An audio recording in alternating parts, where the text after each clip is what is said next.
Assalamualaikum warahmatullahi wabarakatuh. Saya Nur Syahidah binti Kipli, pemegang kad matrik di 2019-1087918 akan membentangkan tentang pengenalan kajian kami dan juga kiasan pemanusiaan. Seperti sedia maklum, kajian kami tertumpu terhadap bahasa kiasan di dalam novel Tufat Al-Nafis karya Raja Ali Haji. Bahasa kiasan ialah bahasa yang menyatakan sesuatu perkara dengan mengiaskan kepada perkara lain, sama ada dengan menyebut perbandingan atau tanpa menyebut perbandingan. Di dalam Tufat Al-Nafis banyak menyelitkan unsur sejarah yang mencatatkan peristiwa dan pentarikhan yang tepat. Teks Tufat Al-Nafis memangnya sebuah kitab sejarah yang tidak asing lagi, terutamanya dalam kalangan sejarawan yang mengkaji sejarah Johor Riau Linggar dan Tanah Melayu. Tufat Al-Nafis merupakan kitab sejarah yang terpenting dalam kesusasteraan Melayu selepas sejarah Melayu, iaitu karya Tun Sri Lanang, seorang bendahara Johor sekitar tahun 1912. Salah satu karya besar Raja Ali Haji dalam bidang sejarah ialah Tufat Al-Nafis. Karya ini merupakan karya sejarah yang terpenting setelah sejarah Melayu, seperti karya Tun Sri Lanang, Bendahara Kerajaan Melaka. Dalam karya Tufat Al-Nafis, beliau lebih cenderung dengan suku kaum Bugis. Hal ini bertepatan dengan apa yang dikatakan oleh Arbaiyah Mohamunur, iaitu beliau menyatakan tema Tufat Al-Nafis dikatakan lebih tertumpu kepada cerita raja-raja dan rakyat Bugis atau boleh dianggap sebagai Bugis-sentrik.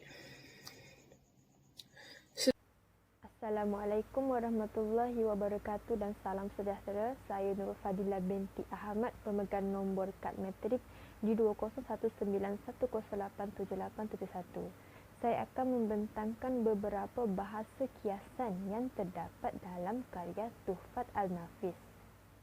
Bahasa kiasan ialah bahasa yang menyatakan tentang sesuatu perkara tersebut dengan mengiaskannya kepada perkara yang lain, sama ada dengan menyebutkan perkataan bandingan. Menurut Zabba, bahasa kiasan boleh dibahagikan kepada kiasan asal, kiasan berpindah, kiasan permanusiaan, kiasan berkacau, tamsil, ibarat, kias ibarat atau cerita kiasan. Bahasa kiasan digunakan untuk menambahkan kejelasan tentang perkara yang hendak diperkatakan dan untuk menguatkan maksud yang diperkatakan agar dapat menarik minat perhatian pembaca atau pendengar. Selain itu, bahasa kiasan juga adalah untuk mengelakkan sesuatu perkara yang tidak sopan atau tidak manis disebut secara terang-terangan. Yang pertama ialah kiasan berkacau. Kiasan berkacau ialah susunan atau kata kiasan yang boleh menimbulkan kekeliruan. Hal ini kerana ianya mengandungi fakta-fakta yang bertentangan antara satu sama lain. Hal ini juga boleh dilihat di dalam karya Tufat Al-Nafis. Sebagai contohnya, Opu Dahing menambun ada bermimpi akan zakar saudaranya Opu Dahing, celak itu menjulur jadi naga. Hello, Assalamualaikum warahmatullahi wabarakatuh. Nama diberi Nura Bahar binti Hashim. Nama matrik di 2019-1087813. Okey, saya akan menerangkan bahagian kiasan berpindah, ianya merupakan bahasa yang menyatakan sesuatu perkara dengan menghiaskan kepada perkara yang lain, sama ada dengan menyebut bandingan ataupun tidak. Kiasan merupakan kata atau frasa ataupun ayat yang digunakan untuk membandingkan sesuatu. Ia juga merupakan ciptaan penutur berhubung dengan sesuatu keadaan, situasi ataupun persekitaran. Menurut Zabba, kiasan terbahagi kepada kiasan asal, kiasan berpindah, kiasan kemanusiaan, kiasan berkacau, tamsil ibarat, kiasan ibarat ataupun cerita kiasan. Oleh itu, kiasan berpindah berbahagi kepada beberapa kiasan. Antaranya kiasan melompat. Kiasan melompat pula ini terbahagi kepada beberapa kiasan, iaitu melompat kepada alat, melompat kepada benda berdekatan, melompat kepada kesudahan yang dimaksudkan. Selain itu juga, kiasan terbahagi kepada kiasan melarat, kiasan pemanis atau gayang, dan kiasan berangkap. Oleh itu, antara kiasan berpindah yang terdapat dalam karya agung Tuhfat Al-Nafis iaitu kiasan berpindah. Contohnya, yang tuan besar menjadi seperti perempuan sahaja. Jika diberi makan, barulah makan ia. Yang tuan muda seperti laki-laki. Jika datang satu-satu hal atau apa jua bicara, melainkan apa kata yang tuan muda. Selain itu juga terdapat kiasan berpindah pemanis. Buktinya, Syahdan apabila mangkat raja besar, maka menggantikan puteranya yang bernama itu, maka menggantikan puteranya yang bernama raja tengah. Syahdan apabila mangkat raja tengah itu, maka menggantikan kerajaan puteranya yang bernama raja kecil besar. Perkataan pemanis di sini adalah mangkatlah. Mangkatlah merujukkan kepada kematian ataupun telah meninggal dunia. Namun dimurnikan dengan menggunakan perkataan mangkatlah. Di samping itu juga terdapat kiasan berpindah berangkap. Buktinya, tinggi bukit Suktana terempat, bertanam halia padi, sakitnya muda kena bencana, sebarang kerja tidak menjadi. Seterusnya, kita beralih kepada kiasan pemanusiaan di dalam Tuhfat An-Nafis. Kiasan pemanusiaan ini menggunakan objek tertentu yang tidak bernyawa dan diberikan sifat atau perlakuan manusia. Kiasan ini juga dikenali sebagai personifikasi. Manusia pula diberi sifat bukan manusia. Aksi dan perasaan manusia tersebut telah digambarkan oleh sifat bukan manusia. Jadi, mental pembaca akan menangkap persepsi penulis tentang ketiga-tiga perkara itu dengan syarat mereka memahami sifat unsur yang menjadi perbandingan. Antara contoh kiasan permanusiaan di dalam Tuhfat An-Nafis adalah seperti berikut. Dan demikian lagi larangan membuat rumah berperangin dan tiang beralas tidak terletak ke tanah dan rumah berpelabaian dan perlantaran. Dan perahu larangan juga seperti perahu bertingkap dan berpengadapan. Di dalam ayat ini, teks rumah berpelabaian dan pelantaran menunjukkan sifat manusia diberikan kepada rumah. Rumah ialah objek, manakala berpelabaian dan berpelantaran merupakan bukan manusia. Dan di sini menunjukkan kiasan pemanusiaan digunakan di dalam Tuhfat An-Nafis di dalam buku itu, iaitu pada muka surat 1986, pada tahun 1986, muka surat 5. Sekian saja pada saya. Sekian, terima kasih. Ia ialah kiasan asal. Kiasan asal ialah kiasan yang menerangkan sesuatu perkara itu dengan menggunakan benda atau sesuatu yang lain sebagai perbandingan. Jenis kiasan ini menggunakan kata-kata perbandingan seperti ibarat, umpama, laksana, bagai dan macam dambak. Dalam karya ini, pengarang meletakkan unsur kiasan asal iaitu Raja Melayu mula-mula meletakkan adat Melayu seperti kekuningan yang tertentu kepada Raja jua. Sekian sahaja daripada saya. Terima kasih. Assalamualaikum warahmatullahi wabarakatuh dan selamat sejahtera. Saya Nur Syazwan binti Mazlan, nombor metrik D201110879117. Baiklah, sekarang saya akan menyambung pembentangan rakan saya. Saya akan menerangkan mengenai dua kiasan, iaitu kiasan asal dan juga kiasan berpindah. Itu, apakah itu kiasan asal?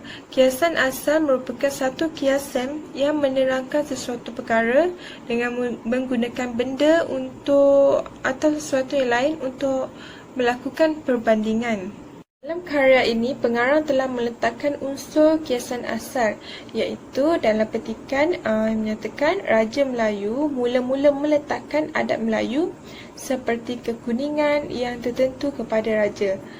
Jua, ia bermaksud warna kuning iaitu warna yang melambangkan kerabat diraja saja. Manakala kiasan berpindah pula merupakan satu bahasa yang menyatakan sesuatu perkara dengan mengiaskan pada perkara lain sama ada menyebut perbandingan atau tanpa menyebut perbandingan. Kiasan berpindah juga terbahagi kepada beberapa kiasan lain. Okey, dalam karya ini, contohnya pengarang telah menggunakan kiasan berpindah dalam dua petikan. Kiasan berpindah pemanis dapat dilihat dalam dua petikan, iaitu yang pertama adalah Yang Tuan Besar itu Sultan menjadi seperti perempuan sahaja. Jika diberi makan, baru makan ia. Yang Tuan Muda menjadi seperti laki-laki, dan jika datang satu-satu hal atau apa jua bicara, melainkan apa kata Yang Tuan Muda. Okey, yang kedua adalah tinggi bukit Sukadana bertempat bertanam halia padi, enam sakitnya muda kena bencana seberang kerja tidak menjadi. Assalamualaikum warahmatullahi wabarakatuh dan salam sejahtera terutamanya kepada Dr. Razali binti Ayub. Pada hari ini saya akan meneruskan pembentangan dengan analisis kreativiti. Sebelum saya meneruskan pembentangan ini, izinkan saya mengenalkan diri saya dulu. Saya Wanul Izzatul Ain binti Wan Zulkifli, pemegang kad matrik di 201910887881.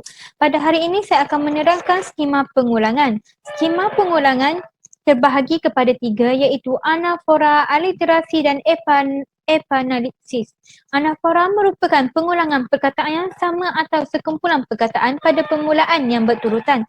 Contohnya, dan demikian lagi larangan juga berbuat rumah berperanginan, dan jika perahu larangan juga seperti perahu bertingkap dan berpengadapan. Seterusnya, aliterasi. Aliterasi merupakan pengulangan konsonan pertama atau pertengahan dalam dua atau lebih kata-kata yang bersebelahan.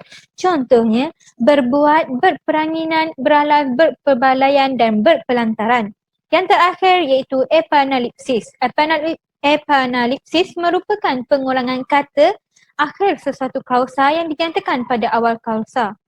Pengulangan ini akan menghasilkan emosi kepada pembaca. Contohnya, Syahdan apabila mangkat Raja Melayu muda itu, maka menggantikan puteranya bernama Raja Tengah. Syahdan apabila mangkatlah Raja Tengah itu, maka menggantikan kerajaannya puteranya yang bernama Raja Kecil Besar. Syahdan kata sahibul hikayatinillah, raja yang ada lagi saksama pada zaman itu, dan Raja Melayu yang mula-mula masuk agama Islam yang bermimpikan berjumpa hadrat Nabi kita Muhammad sallallahu alaihi wasallam. Keunikan yang terdapat di dalam hikayat Tuhfah An-Nafis. Terdapat pelbagai keunikan yang terdapat dalam Tuhfah An-Nafis. Yang pertama, menggunakan skema perguguran iaitu polysyncedon. Penggunaan kata hubung yang melebihi daripada jumlah lazim yang digunakan. Contohnya, perkataan hubung itu ialah dan. Penggunaan majas pertautan iaitu eufemisme.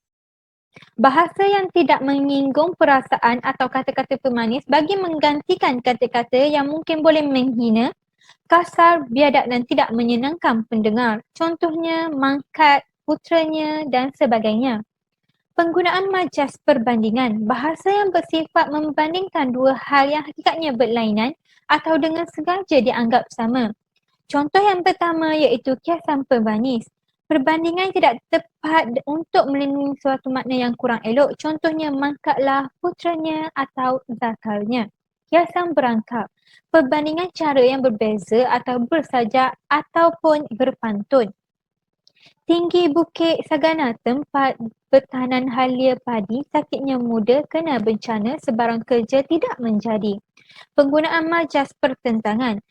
Penggunaan majas pertentangan yang pertama iaitu oksimonon. Pertentangan daripada segi makna tersurat atau tersirat dalam contohnya, yang tuan besar menjadi sultan menjadi seperti perempuan sahaja jika diberi makan, baharu makan ia. Yang tuan muda menjadi seperti laki-laki dan jika datang satu-satu hal apa jua bicara melainkan apa kata yang tuan muda. Seterusnya, motif-motif yang terdapat dalam Tuhfat An-Nafis. Motif yang pertama iaitu susur galur. Susur galur ini berkisahkan sejarah orang Bugis di Melaka, Johor dan juga Riau. Dalam hikayat ini juga, penulis telah menyelitkan unsur sejarah yang tercatatnya peristiwa dan pentakrifan yang tepat. Seterusnya, menceritakan kedatangan Islam oleh pedagang Arab dari Jeddah atas kekayaan Johor. Seterusnya, Raja Ali Haji mengangkat orang Bugis. Yang pertama, karya ini bersifat pro-Bugis yang berkisahkan salah silah Raja Melayu dan orang Bugis. Yang kedua, menceritakan kedatangan Bugis ke dalam dan peristiwa-peristiwa penting yang melibatkan orang Bugis dalam percaturan politik di alam Melayu. Beliau juga mendakwa Hang Tuah merupakan Parlimen dalam zaman Kesultanan Melayu Melaka. Beliau mendakwa bahawa Hang Tuah juga merupakan keturunan orang Bugis. Yang ketiga, bersifat antagonis. Karya ini bersifat antagonis terhadap suku kaum Minangkabau dan Melayu. Mereka juga menyentuh pemakaian raja-raja dan masyarakat Melayu. Contoh yang dapat dilihat dalam karya ini tentang pemakaian raja iaitu Syahdan Baginda Sultan Muhammad Shah. Inilah Raja Melayu mula-mula meletakkan adab Melayu seperti kekuningan itu jika diambilkan baju dan kain dan desar, maka yang tiga perkara itu boleh. Seterusnya, kecenderungan pengarang. Kecenderungan pengarang yang pertama iaitu melibatkan gaya penulisan. Gaya penulisan dalam hikayat Tuhfat An-Nafis ialah seni bahasa. Penulis telah menggunakan seni bahasa pantun. Contohnya, tinggi bukit Sagadana, tempat bertanam halia padi, sakitnya muda, kena bencana, sebarang kerja tidak menjadi. Elemen seterusnya, elemen retorik. Retorik merupakan seni penulisan yang mengambil kira keindahan dari segi gaya, strategi, bahan dan emosi pembaca. Retorik yang digunakan ialah retorik pemujukan. Retorik ini digunakan untuk menarik dan mempengaruhi pembaca. Seterusnya, teknik naratif. Pengarang banyak menggunakan teknik naratif dalam penulisan karyanya.